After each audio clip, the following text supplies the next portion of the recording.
Ô, pessoas amadas, eu sou a Márcia, eu sou CEO da Monas Flower, que é uma empresa que importa há 31 anos os florais de bar originais para o Brasil.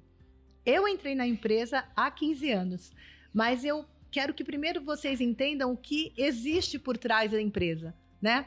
Que é eu. Quero contar para vocês, vou revisitar um pouquinho o passado para que vocês entendam por que eu sou assim, porque eu tenho essa personalidade, né? E eu acho que é legal a gente respeitar sempre a nossa sabedoria ancestral. Por isso é que eu vou revisitar o passado. Os meus avós, com a minha mãe, eles vieram da Itália como imigrantes, eles sofreram muito com a Segunda Guerra, inclusive o meu nono, ele era fugitivo da guerra. Então eles largaram lá as fazendas que eles tinham plantação de grão de bico, e eles vieram para o Brasil como imigrantes. A nona trabalhava como empregada doméstica sem saber a língua, e o nono foi trabalhar nas indústrias Matarazzo. E aí eu nasci dessa família guerreira que tentou se adaptar a todo esse movimento de um novo país, de uma nova cultura, uma nova língua. Então já começaram aí guerreiros, né? Eu sempre ia com a nona de manhã na missa. Eu tinha 5 anos de idade, ela batia lá na porta, porque a gente morava no mesmo quintal. E eu lia, comecei a ler muito cedo, a nona sempre me estimulava a isso, e a gente também ia de madrugada, porque a nona tinha que conseguir uma senha para ser atendida no hospital. Então a gente ia 3 horas da manhã, ela me levava junto, ficava lá na fila esperando a senha para conseguir ser atendido. E nesse meio tempo, não existia cara feia, não. Existia bom humor, existia alegria e esperança de que poderia pegar uma senha para ser atendido. E enquanto a nona esperava, ela conversava com todo mundo. Eu sei que a hora que chegava a vez dela pegar a senha, ela já sabia da vida de todo mundo. E eu amava essa história de ouvir. A nona, naquela época, já tinha escuta amorosa. E foi isso que eu trouxe para mim. Eu adoro ouvir histórias. Eu adoro a escuta amorosa, para você poder entender o que está acontecendo com a vida da pessoa. Porque a nona me dizia o seguinte: olha, a gente ouviu a história de todo mundo, mas não tem que ficar contando para ninguém, não. Porque é a história dela, né? E naquele momento, nascia uma terapeuta sem saber. Porque o terapeuta, o código de ética do terapeuta, faz com que a gente tenha escuta amorosa, mas sem contar para o outro, né? Você não pode contar a história do outro porque pertence ao outro. Então foi daí que eu comecei a interagir demais. Eu fui estudar para ser professora, porque eu queria continuar interagindo, ensinando, falando. Eu sempre fui muito faladeira, como boa italiana que sou, né? Então eu fui estudar para ser professora porque, na verdade, o que eu queria era ensinar meu pai a ler. Eu não me conformava que o meu pai não sabia ler. Mas não adiantou nada, porque ele não quis aprender, e mesmo assim eu me formei, fui dar aula. E a gente trabalha na vida para ser sempre referência. Eu sempre pensei desse jeito. Então eu dizia o seguinte: se eu for uma recepcionista, eu quero ser a melhor recepcionista. Eu quero que as pessoas me usem como ponto de referência, sabe? Olha, tá vendo lá aquela recepcionista que informa todo mundo com muita simpatia e propriedade? Você chega perto dela e vira à direita. Eu queria ser uma referência. Eu sempre vivi para isso. E a minha carreira foi muito legal. Eu trabalhei em poucas empresas e fiquei por muito tempo e sempre tive grandes mestres. Por quê? Eu usava essa escuta amorosa que eu aprendi lá atrás com a nona também para ser orientada pelos meus professores, que eu dizia, né, na empresa, pelos meus mestres. Eu nunca olhei nenhum tipo de correção que faziam comigo de uma maneira negativa. Eu sempre encontrava algo positivo naquela bronca, porque eu pensava assim: puxa, meu chefe está parando o trabalho dele para vir conversar comigo. Então ele entende que eu posso ser melhor. Ele está dando o tempo dele para mim, né? E nesse caminho, nessa jornada, eu assumi uma equipe quando eu era muito nova. Eu tinha 29 anos. Eu assumi uma equipe numa multinacional e era tudo que eu queria. Eu queria ser chefe. E, claro, fui estudar, fiz pós-graduação pela PUC, eu fiz pedagogia, né? Mas eu também me formei depois de todos os meus amigos, porque eu casei cedo, os meus amigos entraram na faculdade, eu não tinha dinheiro, então eu fui trabalhando. E eu me lembro quando um chefe meu disse assim, olha, Márcia, você precisa, o mundo mudou, você tem que fazer faculdade. E eu dizia, nossa, mas eu trabalho tanto o tempo todo, porque naquele momento a entrega legal era trabalhar demais.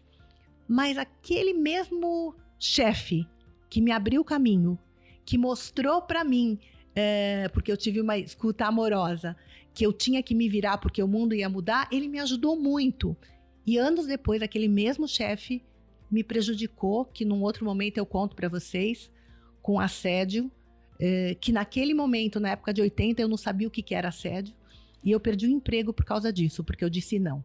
Era muito confuso na minha cabeça, porque eu carregava uma culpa de ter perdido um baita do emprego, porque eu disse não para um chefe que podia ser meu pai e que me ajudou, né? Então, esses conflitos eu fui carregando com o tempo, e só depois que eu iniciei na terapia floral que eu consigo revisitar aquela situação e entender o que foi que aconteceu e me perdoar, né? Então, aqui segue para vocês essa introdução de onde eu vim, da minha carreira, e eu estava bem feliz quando eu comecei a dar defeito, porque eu sempre me cobrei demais. Eu comecei a ficar doente. Eu já tinha tido 2 casamentos, um filho de cada casamento, e tudo bem. E quanto mais problema eu tinha na vida pessoal, mais eu trabalhava, mais eu estudava e mais eu quebrava, porque eu não tinha tempo para viver. Tudo eu sentia culpa, porque minha mãe sempre me disse, seja melhor. Só que o ser o melhor, a partir do momento que você não tem o equilíbrio, na vida sempre a gente tem que seguir o caminho do meio. Não dá para ser de mais nem de menos, né? Seguir o caminho do meio significa que você tem que começar a gerir as suas emoções. Você tem que começar a entender o que é que está acontecendo com você para que você diminua o ritmo ou que você aumente o ritmo. Gente, isso não é fácil. É fácil de falar, mas não é fácil de viver.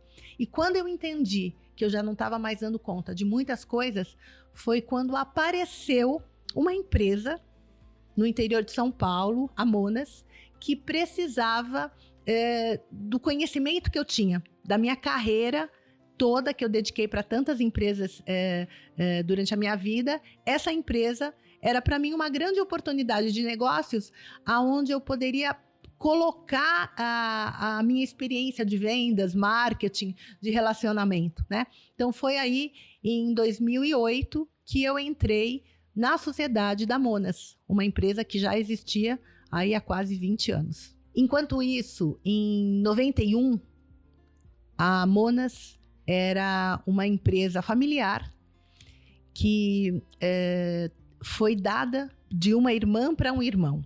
Então, eu tenho que voltar aqui também em 91 para a gente criar a narrativa para o momento presente.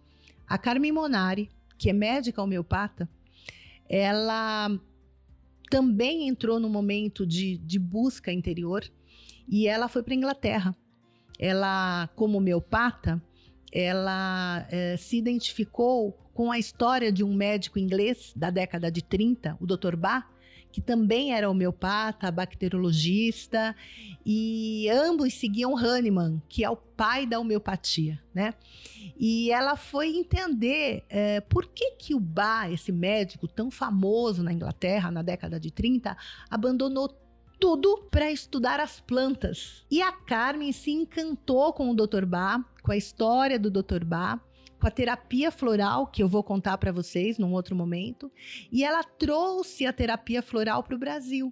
Então, em 91, ela reuniu 1.000 farmacêuticos em São Paulo, no Centro de Convenções Rebouças, para explicar para eles o que era a terapia floral, como se usava a terapia floral e como o farmacêutico podia vender essas fórmulas florais para o consumidor final, né? Foi um sucesso, mas a Carmen, ela queria focar em educar, em preparar terapeutas e não vender o produto, porque o terapeuta estava preparado, a farmácia dizia, então, mas a pessoa vai até a farmácia, pede aquela fórmula floral, e onde que tá? Onde eu compro aquela fórmula floral? E aí, a Carmen tinha um irmão que apesar de ter formação de advogado pela PUC Campinas, ele tinha 3 filhos pequenos, ele não estava bem colocado no mercado, e ela falou para ele, olha, irmão, faz assim, abre uma importadora, traz os florais de Bach originais aqui para o Brasil para você abastecer as farmácias, as terapeutas, e eu ensino como usar, né? Então ela ficou responsável pela educação e não era uma mesma empresa. E o irmão, naquele momento, a irmã estava ajudando o irmão a ter uma carreira, a ter uma empresa, porque ele estava meio perdido, e a, inclusive encaminhar os filhos dele, porque toda a família veio trabalhar na empresa. Quando eu cheguei em 2008, a empresa ela já precisava de um tom mais profissional. Esse lance familiar já não estava dando certo, porque novos sistemas florais foram acontecendo no Brasil e o sistema floral de Bach começou a ficar desconhecido, né? Antiquado. Então, o meu trabalho nessa época foi realmente ajudar a ressuscitar o sistema floral de Bach, que foi o primeiro do mundo inteiro, e eu vou falar para vocês daqui a pouco sobre isso, para que vocês possam entender. Então, foi aí que eu entro na Monas. A Monas Flower surgiu em 91. Ela significa flor de Mona. Mona é uma ilha que fica no país de Gales, lá no Reino Unido. Então, eles chamaram a empresa de Flor de Mona, porque é a empresa que traz os florais, que são flores, aqui para o Brasil. A empresa responsável, exclusiva, por abastecer o mercado brasileiro com os florais de Bach, originais e o Rescue, que eu vou falar para vocês daqui a pouco. E eu quero falar para vocês sobre o conflito de encarar coisas novas, né? Eu trabalhava numa empresa há 10 anos, eu era super bem colocada, mas eu já estava muito estressada com o trabalho, que já estava tudo perfeito.